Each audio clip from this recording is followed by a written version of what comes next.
D'abord, comme chaque vendredi, Catherine Ney est avec nous sur Europe 1. Bonjour Catherine. Bonjour Dimitri, bonjour tout le monde. Alors il se trouve que les deux têtes de l'exécutif ont parlé cette semaine sur un tempo, disons, longue durée. 3h30 mardi pour le président de la République sur TF1 et 5h30 pour le Premier ministre François Bayrou. Eh oui, mais alors le premier parce qu'il l'a décidé, le second parce qu'il y était contraint. Mais nous avons vu deux marathoniens et on ne le dira jamais assez, il faut une énergie presque inhumaine pour faire de la politique. Pour le président, c'était un peu sa rupture du jeûne médiatique depuis la dissolution qui l'a privé du pouvoir de gouverner. Depuis des mois, il avait dû se résoudre à être économe de sa parole, un sacrifice pour celui qui est un verbomoteur inarrêtable.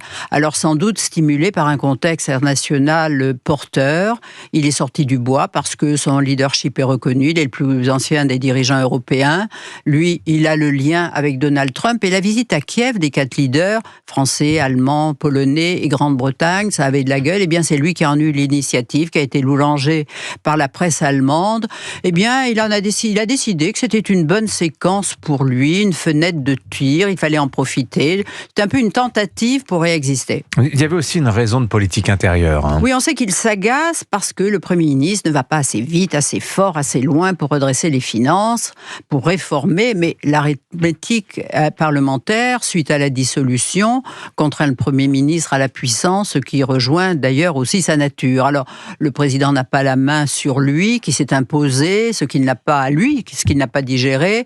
Il ne le supporte plus, dit-on, mais il ne peut pas s'en séparer parce que ce choix appartient aux seuls députés et par une motion de censure. En attendant, eh bien, Bayrou est à la fois son boulet et son bouclier. Ouais, bien vu. A-t-il réussi l'exercice selon vous, Catherine ? Mais à Kiev, il était Jupiter, triomphant, je veux dire, il impressionnait. Et puis sur TF1, il ressemblait à un étudiant qui répondait à des examinateurs peu enclins à lui décerner un diplôme de sortie.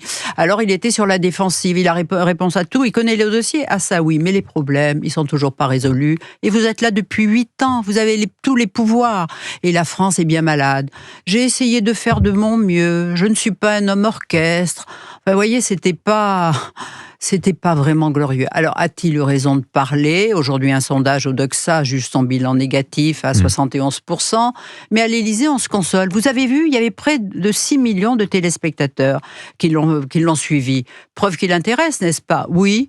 Tout de même, c'était bien long. J'avais avoir piqué une tête de temps en temps.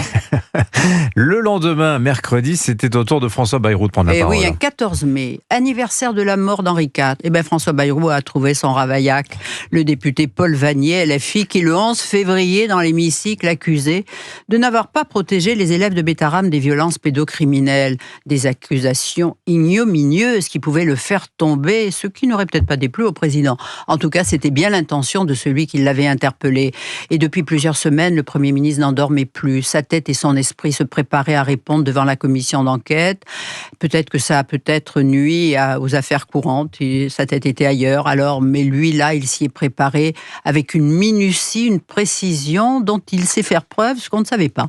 Mais durant son audition, c'est lui qui a imposé son rythme. François Bayrou est un diesel.